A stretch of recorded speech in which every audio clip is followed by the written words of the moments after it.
இப்ப எல்லாருமே செயல்படுகிறவர்களுக்கு அந்த பகுதி மக்களிடத்திலே செல்வாக்கு வேண்டும் என்று கருதுகிறவர்கள் தங்களை முதன்மைப்படுத்திக் கொள்ளுகிற வழக்கம் என்பது முதல் முறை அல்ல.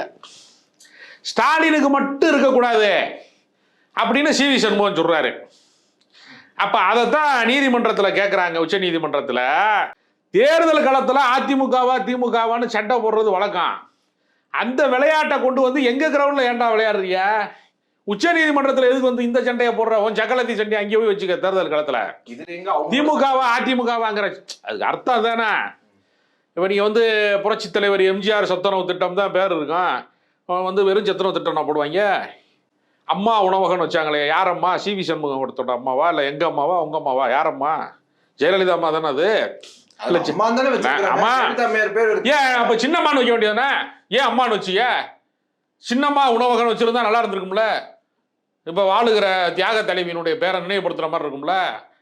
அம்மா நீங்கள் தான் வர வேண்டும் அம்மா. கும்பிட்டாங்கல்ல, கும்பிட்டு குடிய தோண்டி போதிச்சிட்டாங்களா இல்லையா? அப்ப உயிரோட இருக்கும் போதே